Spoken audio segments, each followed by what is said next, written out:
Hey everyone, and welcome back to Bridging the Gap. Make sure to leave a like on this video down below and subscribe. My name is Alvin. I lean right on most issues, and I'll be representing the Republican side. My name is Luke. I lean left on most issues, and I'll be representing the Democratic side. Now, in this video, we're going to be analyzing our predictions for the 2022 midterm elections. We're going to be reviewing the House races, the Senate races, and the various governorships that were out this November. Yeah, we are back. This took quite a long while to make, right, Luke? And we're going to be reviewing all these predictions that we've made over here in our spreadsheet that we showed you when we did our grand final bipartisan predictions right before Election Day. And we're going to start with the House races. So in the 2022 midterm cycle, Republicans got 222 seats. New York Times has it 221, but Colorado's third district is going Republican, barring a miracle. Even the Democrat conceded already. So we're going to be counting this at 222 to 213, which makes our predictions off by 12 seats. We predicted a 234 seat Republican majority with a generic ballot of 4.5. The final results as of right now are 222 Republican. The generic ballot could shift maybe a few tenths of a point more. But right now it's Republicans plus 2.8. So we had a bias of Republican plus 1.7 to the right here with a difference of 12 seats, which I don't think is that bad, honestly. It's sort of rough that we couldn't get this margin correctly, but the polls were moving to the right, and we took maybe a few too many right-leaning pollsters into account. Yeah. I will say, this map is definitely bluer than we thought it would be. A lot of races, even didn't even follow the generic ballot, what you'd expect with that type of generic ballot. For example, I believe Washington 3rd. It's a pretty deep red district.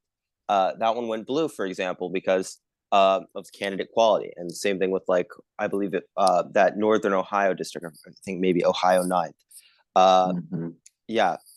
Same sort of thing, candidate quality kind of shifted. So it wasn't all it didn't all go as expected as well. So I mean, obviously you're going to see some differences when there's that many House elections, but I think we did pretty good. But I guess that's up to the viewers to decide there. Yeah, especially I think we did better on the generic ballot compared to the final House races, mainly because a lot of where Republicans gained, as you can see here, Republicans gained in a lot more districts than the Democrats in a lot of these districts, if you just look at this map. But they occurred in safe red or safe Democrat districts mainly. You'll see a lot of that happening in California, Florida, and New York, of course, where the Republican wave sort of hit a lot more. Like a lot of these safe red districts in the middle of nowhere shifted to the right from 2020. But a lot of these swing districts, right, shifted to the left, like Kansas's third or whatever you want to look at. And that really hurts the Republican seats. Yeah, I like that point you bring up there because if you look at LA, you look at New York City, those are all deep blue areas, but Republicans had decent shifts. It wasn't enough to flip any districts in those areas, but it was enough to bring that generic ballot a little more Republican leaning. So I find that very interesting. Yeah, it's also important to note that there's a few Republican races where only a Republican ran, for example, Pennsylvania's 13th, which contributes to the generic ballot being more Republican when obviously only the Republican runs. But that does get counteracted by California races. For example, I mean, I could probably just find one randomly, here, California's 16th, where there's only Democrats running, so they run up the generic ballot there. So it's a little funky that the 2.8 number isn't perfect, but it's a decent sense of how the country voted. So there we go. We weren't bad here. 1.7. I'd say that's a lower margin of error than most pollsters, right? Most pollsters were off by more than 1.7 points. So on the generic ballot, and plus 12 seats, not that bad, I'd say. So let's move on to the governorships. Okay, so well, looking at the governorships, we were off to the right by 2 seats. We thought the Republicans would have 28 by the end of the day. They had 26. I think we were only really wrong on what Arizona and Wisconsin. Carrie Lake lost her race On the against Katie result, yeah. Hobbs. Yeah, in terms of the result, yeah, the final result. And Tony Evers pulled off a win against Tim Michael. So yeah. In terms of the margins, in total, like when we look at the total of how far we were off in each race, our bias is about 1.848 to the right. And if looking at our results separately, I was around 2 points to the right. Alvin was around 1.6. What was that? 1.6 points to the right. So yeah, a little right leaning bias there. I mean, you could see like by the color of that middle bar how far we were off on each race specifically. So some we were off to the left, some we were off to the right. Yeah. Yeah, like I think there's a lot of things. Like for example, like our final results weren't bad. We got 94% of the governorships correct. Although a lot of these are safe races, so you can't exactly extrapolate too much from that. But if you look at the margins we were off, we were only seriously off, and by seriously off, I mean like over 5 points in a few of these races, and a lot of them were like super safe. So I'd say we were only super off in like Wisconsin and maybe Michigan, right? So it's not too bad for us. Again, 1.8 points to the right is pretty decent for a polling error. A lot of like 538 A plus pollsters probably have a higher bias in one way or the other, especially in one cycle where it's a lot easier to be off. And obviously the red wave didn't hit as almost everyone expected. For those who said the red wave wasn't coming, you're probably just trying to manifest it. Is all the data pointed towards it. So when we underestimated the Democratic defense of the governorships, like sure we did that, but we also predicted most of the results correct, and I think we did all right here as well. Wisconsin, we thought the polling error would be wrong in Wisconsin as it has been, or either off to the right or neutral, which is why we put it around R+2, and that just didn't materialize. Obviously, some of the polling error was even off to the left. Off to the left. So really interesting there. And hey, it's interesting because I predicted more to the left, and I'm somehow more accurate, even though the Democrats did better than expected. So that's really interesting. You getting closer to the actual result, I blame that on my personal pessimism for the Democratic Party going into this. I did not think we would do this well, but I mean, we turned out doing pretty okay. I mean, I said it to you over and over again. The one seat I wanted to go my way was that Arizona governorship. And Katie Hobbs won. Yeah, she won. She pulled off that upset. So yeah. So yeah, we didn't think that would happen, but it happened. Yeah. So, all right. So yeah, this isn't bad. There's a few seats, but a lot of the swing year seats we did predict more Republican than happened. So that's sort of like a more systematic bias, you could say. A lot of these safer races we weren't so Republican biased, but that's because there are some weird situations. For example, New York, where we underestimated Lee Zeldin's power, or Pennsylvania, where we underestimated Doug Mastriano's absolute horrible campaign, et cetera, et cetera. So things happen, like Ron DeSantis went absolutely crazy in Florida, but yeah. So I think we, again, did pretty decent in the governorships. 1.8 is not bad, again. And with the House of Representatives being 1.7, we're about the same on these types of races. So let's head into the Senate, where there's a slightly bigger margin of error here. Still not the worst thing I've ever seen. This is not Trafalgar, which is off by 5 to 10 points or whatever they're off by, but 2.2 points off to the right. In this case, you were slightly closer, but it's basically negligible. Yeah, we're about the same. Yeah, 0.05 closer. Anyways, this is a decent shift again. But every race, as you can see, was Republican leaning basically, except for Florida and Murkowski, which we've counted as a left-leaning bias because Murkowski's only serious challenger was Kelly Tshibaka, who was considered more of a right-leaning Republican than a centrist Murkowski. So since Murkowski outperformed our expectations, we decided to or wait, no. Yeah, she did outperform our expectations. So we did this to, or I'm getting confused. No, I think she. Right? Oh no, no, she underperformed. She underperformed our we had a expectations. bias. So our bias was for her. towards Yeah, Murkowski. okay. Yeah, correct. And Florida, we obviously did not think Rubio would win by 16 points. And then in Georgia, we sort of I overcorrected for sure. I thought the Democrats would do a lot better even than what they did. So I guess that's another spot of blue on this map. Yeah. I will say about that Georgia runoff there, I think a lot of pollsters overcorrected their biases and they actually became a little more left-leaning during the time of the runoff. So that's why I thought it might have had an effect on our predictions there. But I mean, we weren't too far off on that. Looking at the other races, I mean, we were most accurate on Iowa and Utah. Find that very interesting. But I feel like, oh wait, we were most on point on those two, yeah.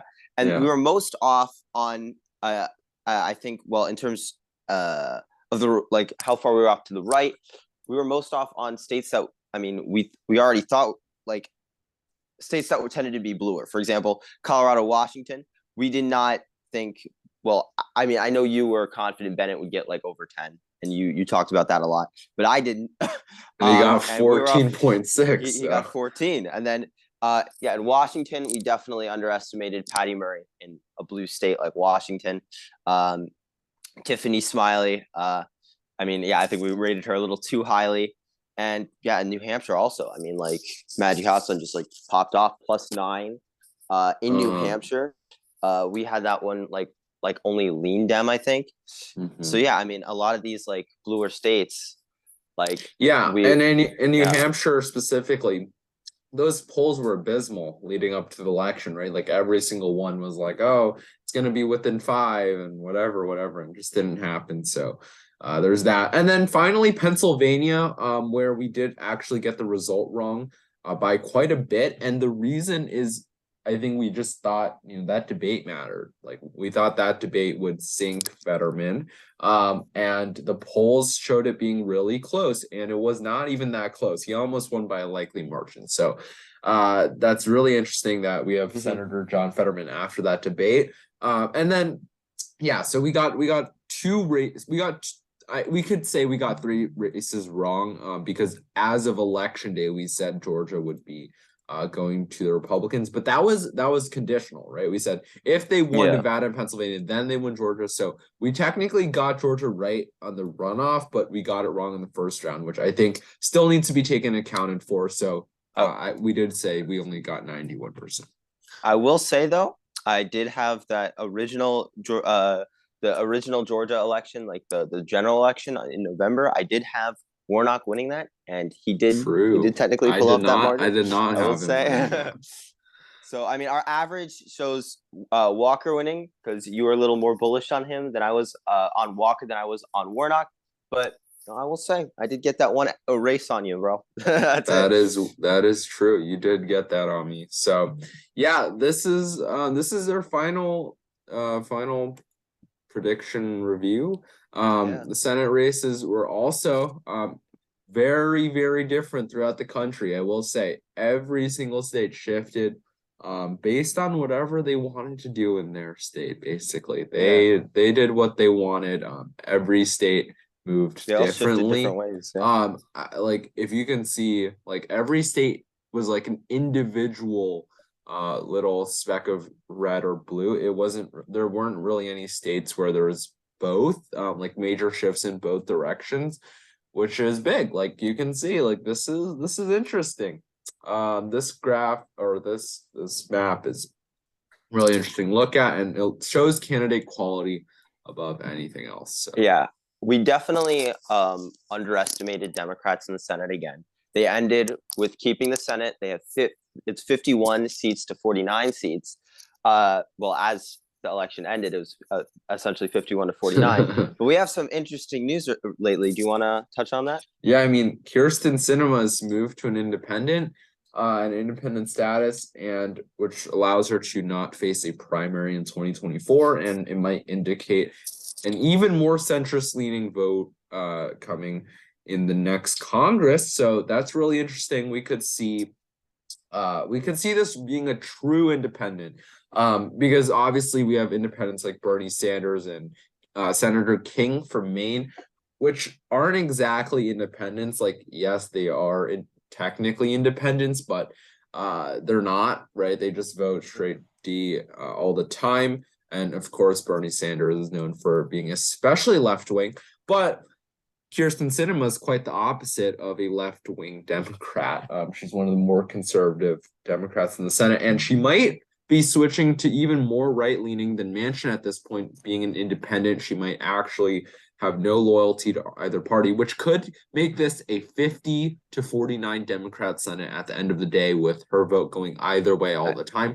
So there we go. Like, that Georgia runoff just secured actually did play a role, right? If Democrats didn't win that, it would be 50-50. And if Sinema's an independent, that's 49-50. So I will say, though, I think, Sinema hasn't indicated whether or not she will caucus with the Democrats, but I do like, so, it's still kind of out there, but I don't really think she's going to shift too hard in her positions, personally.